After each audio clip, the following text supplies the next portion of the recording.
Good morning, Jonestown.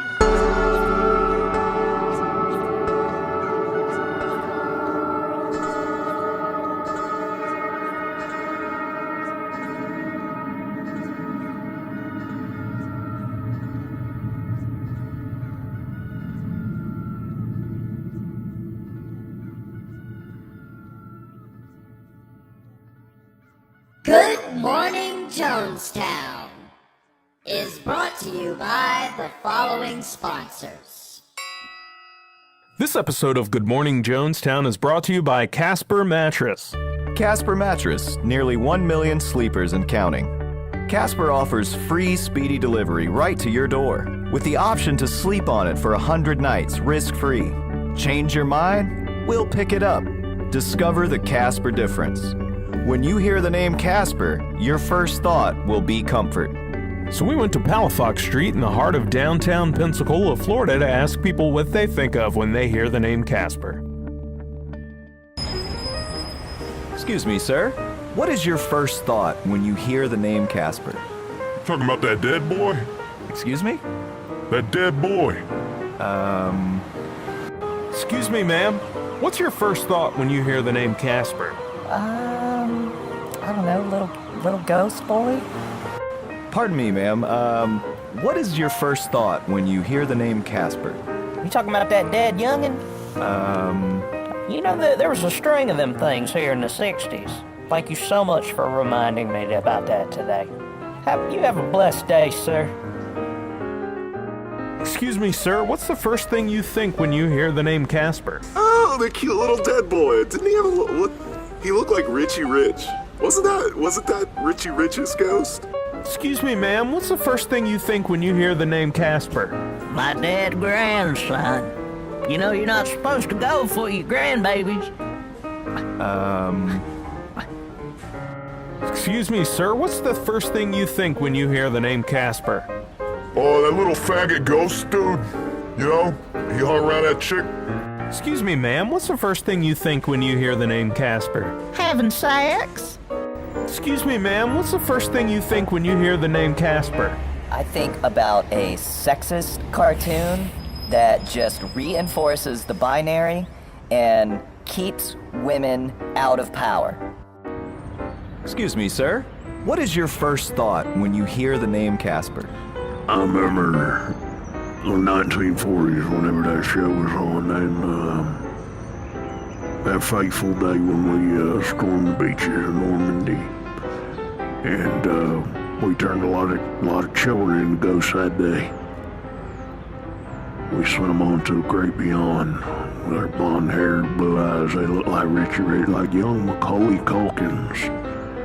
And we sent them into the nether realm that day on that bloody day on that beach.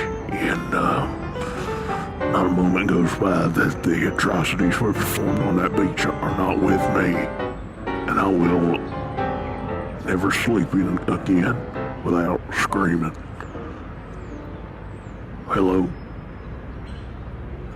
Sir, did I answer your question? That's Casper Mattress. When you hear the name Casper, your first thought will be comfort.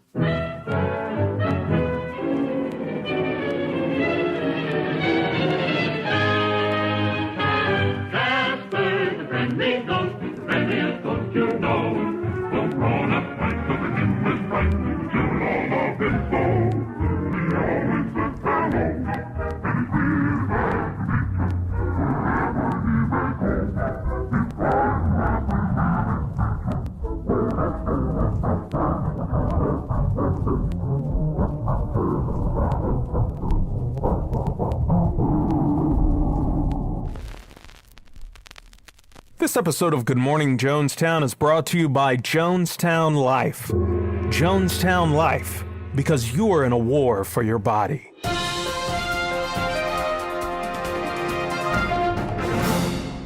Actually, the Jonestown Life segment is a little bit less of a, I don't know how to put this. It's not quite a recall. Yeah. That wasn't anywhere in the letter. It's a heads up. Yeah, what happened, we've had to publicly sever ties with Dr. Koff, the FDA got a hold of some of our Sequoia, and it turns out there were a bit more than trace amounts of sildenafil, which I didn't know, but apparently is the active ingredient of Viagra. And again, so we are no longer allowed to produce Sequoia. Right, so production is down. But we aren't out of it. So you need to go ahead and grab up what's left of the Sequoia, because when it's gone, and so is Dr. Koff. So he's not going to be here to formulate our formulas, so to speak. Russell and I will be left to figure that out and do that from here on out. So we're not done, but Sequoia is. It's not a mistake. You may notice that the price has gone up on what's left of our supplies of Sequoia, and that's not a typo. That is correct. That is the actual price, and we think it's worth it. Yeah, it's definitely worth it. So check that out at Don't be hard-headed. It's worth it. Don't be headstrong. Be cocksure. With Jonestown Life.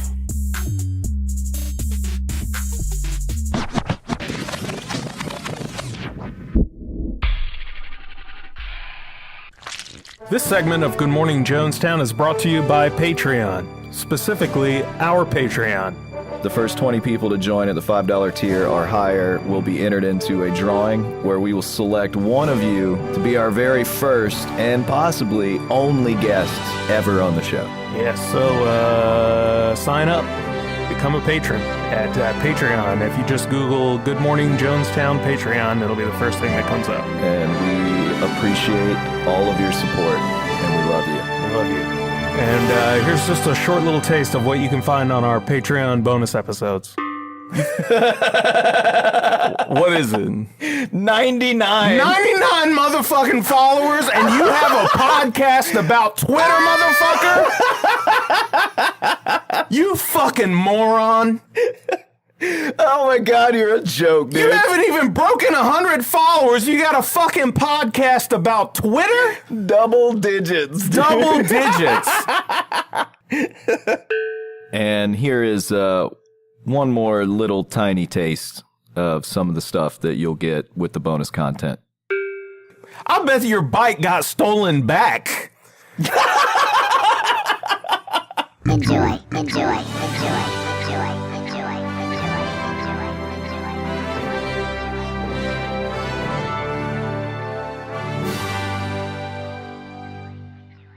All right, so we'd like to also thank our latest patron, who is a dear friend of ours. Ethan Nutt. Ethan Nutt, huge thank you to you for supporting us, and we like to support you and tell all our listeners to go check out Ethan's new album. Extra Dimensional. It's on SoundCloud. That's Yeah. where we listen to it. Yes. But You should check it out. check it out. It's free. Worth your and time. It's worth your time, man. It's good. He's a good musician. He's a good comic, and he's a good friend of ours. Yeah, so great dude. check out Ethan's music, and if you see him, thank him for supporting our show, because it's because of people like Ethan that we can fund this operation. So Keep on trucking. thank you, Ethan. We love you.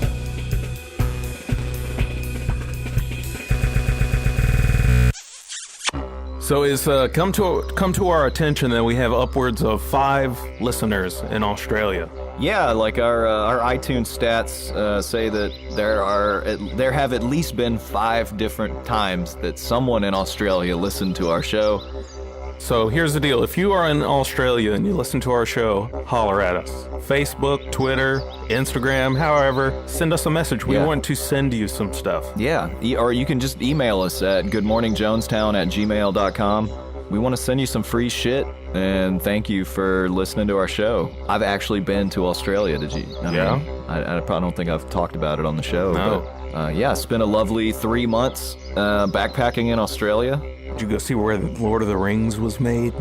That was, I did go to New Zealand, but that was at a different time. No, I'm talking about the different one, dude. Australia is where they made the Triple X parody. So anyway, I love Australia. Hate poisonous snakes. Yeah, you guys have a lot of scary shit over there, but maybe that's why you're cool, because you have to deal with that shit all the time. But, yeah, let us know, man. We want to thank you. We love you. Bye-bye.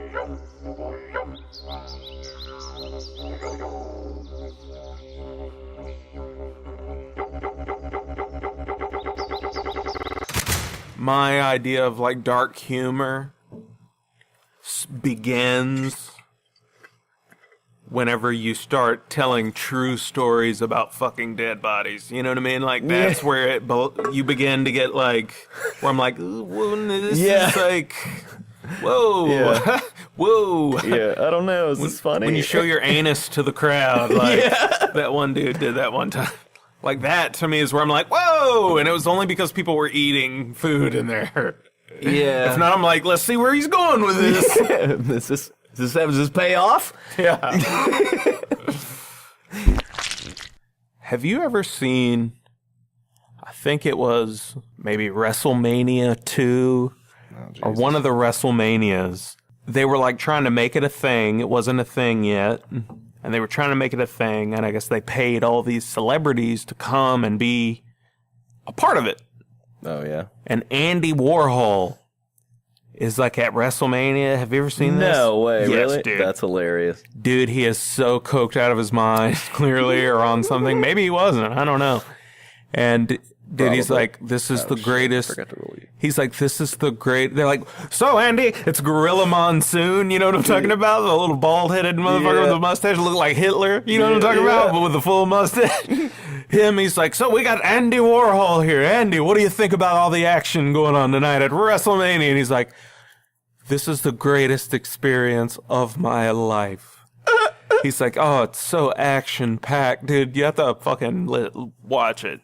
Dude, it is bonkers. Andy Warhol at fucking WrestleMania, dude. That's perfect, though, because he was... I know, but it's it's not a real artist. Right, but it is just, dude, he is there for a check and on something. You know what I mean? Like, probably off his mind on poppers, and he's like, you know. Was he asexual or gay or what? I think he was pansexual. Really? I think so. That's like what, dogs and... Like he fucks pans. Like you fuck like shit in the kitchen. You fuck like pansexual. Yeah. You just fuck everybody. I think that's what that means. Yeah. Fuck airplanes. Dude, have you ever seen My Car Is My Lover? I've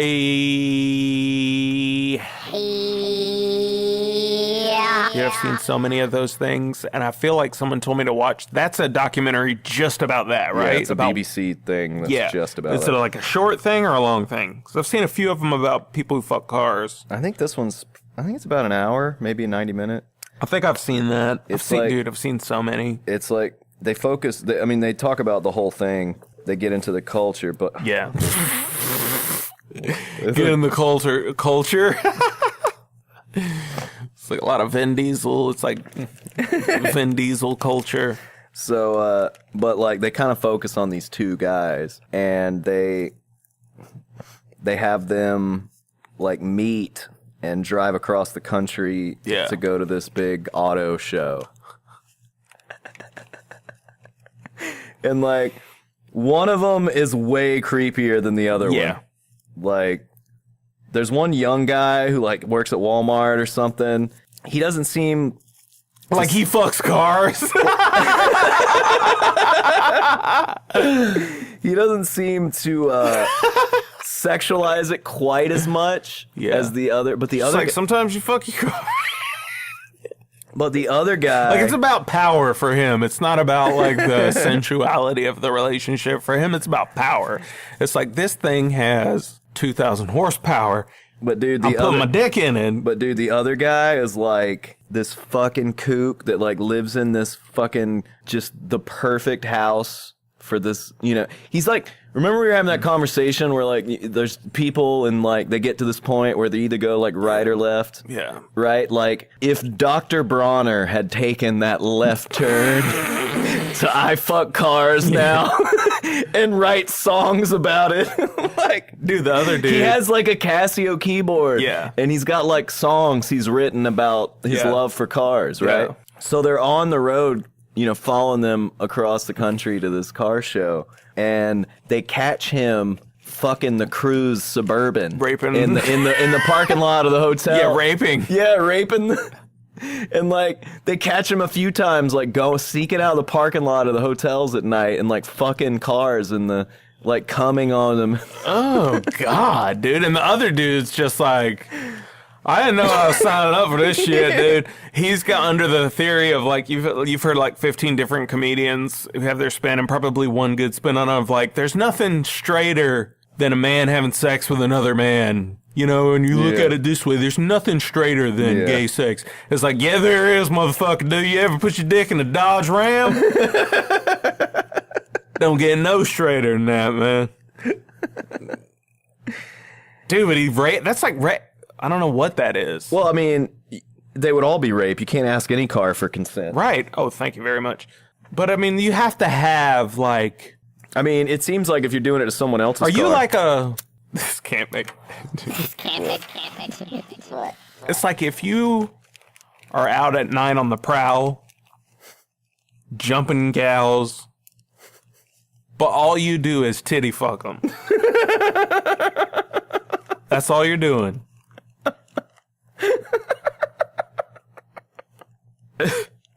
Where do you stand on that? I mean, it's still assault, right? Is it? I'm asking for real. I imagine it would be in a court. Yeah, I'm sure it is. I know. But would you put someone in the same boat as a rapist? Because let's be honest, we ain't going to find this out. There ain't going to be no SVU episode about this. You know what I mean? The titty fuck bandit. The titty fuck bandit. Dude, wouldn't it be a great episode, though? I would watch the shit out of that. No, I think like each man, because we've talked about this before, it's like we can't understand. You can't really get it. Like how you could say that a woman could be in a situation where she wasn't raped, but she said yes, but she felt kind of, and dudes, you know, you can't understand that. I guess there's obviously a set of circumstances, but it would be where like a dude did that to you. No. Or something, but still not even. You would have way more chance. You know what I'm saying? I've been in that situation. No, but what I'm saying... I didn't feel threatened. No. It's not that I didn't feel safe, but I have had a woman push herself on me so much that even though I didn't actually want to fuck her, that at some point I was like, all right, bitch, I'll fuck you. But it's still different. Because you fucking her is different than her getting fucked. It is different. It is totally different. And for each guy to understand that, you need to be in a situation... Like, each guy needs to be in a situation to fully understand the grasp of it where you're like a dolphin trying to get frisky with you. You know what I'm saying? Yeah. This giant beast. Yeah. You know, and dolphins are like horny. Yeah. They'll rape you. They will rape you. They'll rape you. Or maybe even like a shark would be better, where it's like, please don't do that or kill me. Yeah. You know. Yeah. Although a dolphin could kill you pretty easily. Definitely. Yeah. Definitely. But there's also a chance that the dolphin could be nice, too. Yeah, that's true. I say that, though, like, you won't find a credible Me Too story about me, but you might find some girl that has a dead friend that would.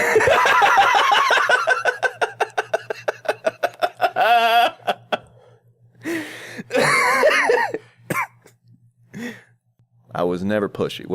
I was very grateful. Whatever form of gratification you would like to share with me, I'll take that, and I won't ask for more. However, I do call buttholes hands. and mouths. Well, let's be honest, dude. If she is trying to make you come the fastest, she picked a bad choice giving you a hand job. It's like, bitch, you can train your whole life and never give me one half as good as the worst one I've ever given myself. Dude, you know what I was thinking is the tooth fairy, that's a very strange concept. I'm pretty sure, I'd have to look, but I think that one goes back like Grimm's fairy tales, and like some of that was even from older like oral traditions and stuff. I'm not sure, but I think it goes back to that time. Yeah. When like there were all these really dark things for children. But you know what they existed for? Is because the world was actually really fucking dangerous for kids back then. Yeah. And like so many of those stories, the bad guy is a wolf.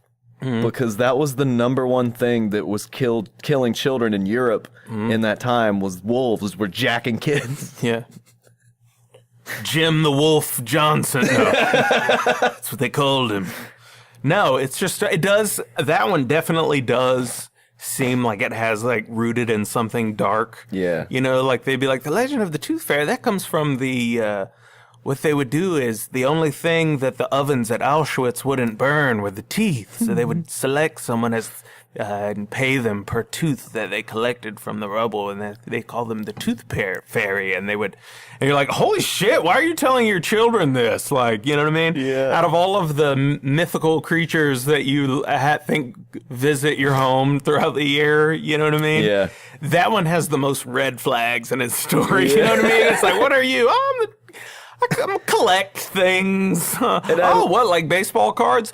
Well, no, but I do have a Honus Wagner. I collect baby teeth. One of his molars.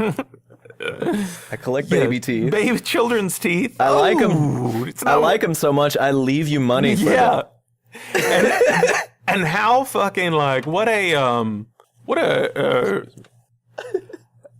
terrible fucking like, there's no child story that has a more rude awakening either. You know what I'm saying? Like, you can say that it rocked your world whenever you found out Santa wasn't real, and you're like, holy shit, like the entire world's turned upside down. But dude, you don't have any more of a rude awakening than like if you lose a tooth as an adult. It's like, not only am I not getting money for this, it's gonna cost $3,000 more than my car is worth. Yeah. And I'm gonna get addicted to pain pills. Yeah. You know? Dude, I always thought it would be... Why would you ever tell a child that they would get money for a missing tooth, dude? Boy, is that not the case. I always thought it would be really funny to depict the Tooth Fairy in like an animated thing. Yeah. Where it's like this insane fairy who has this entire like palace built out of baby teeth. Right. And like everything he owns is like carved from baby teeth, and like he like steals money from fountains and shit. That's like the money that he leaves for your teeth. Like it's all stolen. Like steals it out of donation boxes and shopping mall fountains and stuff. God. Like, you know, like do like a, I don't know, like, you know how there's been those movies where it's like, it tries to do like a real depiction of Santa Claus. Like, Right. Like do it, but it's the Tooth Fairy. Mm-hmm. It is just dark. Like it's just fucking. That's the thing about the Tooth Fairy, dude, is there is no way that you can't make it not dark. You know what I'm saying? Even imagine like a great... I don't know, The Rock tried. Didn't he? Wasn't he in that Tooth Fairy movie? At the end of the day, if you look at it's like, what if it's The Rock? Look at it like, what if it's The Rock? You know, he's like this great dude, Scientology vibe, if I'm being honest. But like, seems like a great guy. He's healthy. He's encouraging kids to eat healthy. Yeah. You know what I mean? Rich, gives back, does great things for people, gives probably fucking ton of money to charity, is a great role model for kids as far as someone in Hollywood would be. Right, yeah. You know, you get invited to his house, you know what I mean? And you're there for something nice, get together for Christmas. And he's having, you know, selected people having over for a great Christmas meal in this beautiful house, and couldn't be friendlier. And then you go to the bathroom and you can't find toilet paper, and you look under the sink and it's just a jar of children's teeth. Dude, that fast, you get that fight or flight fucking... where you're like, oh, fuck, what just happened? Like, he got me! I mean, He got me. Then he opens the door and he's like, you see, you found it. I mean, you know. Then everybody at the party stops and turns and looks at you. As long as I'm an Start adult and I chanting don't have something. any children, I think I'll be all right in that situation. You beat up The Rock, bro? No, but he doesn't want my teeth. He collects baby teeth. No, he doesn't. I'm not saying he's the Tooth Fairy. I'm just saying, you know a nice guy, but you find a cachet of children's teeth at his house, that's gonna raise a couple red flags, right? Well, yeah. Who the fuck collects children's teeth? The Rock. The Rock.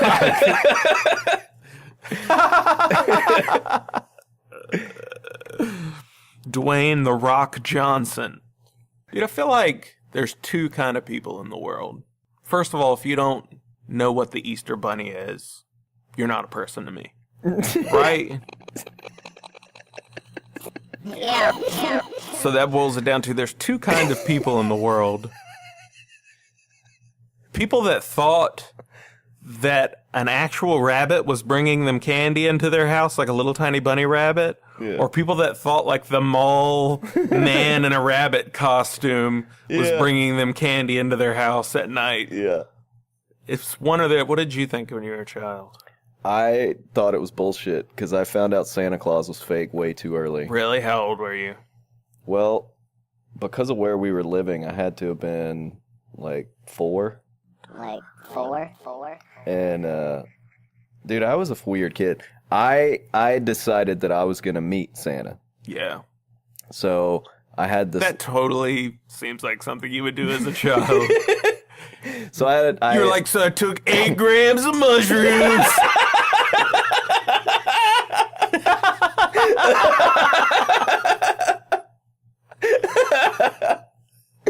So I had this little alarm clock because, you know, my dad was a truck driver, and I would sometimes, like, go with him. You'd have to get up at, like, 3 a.m. Right.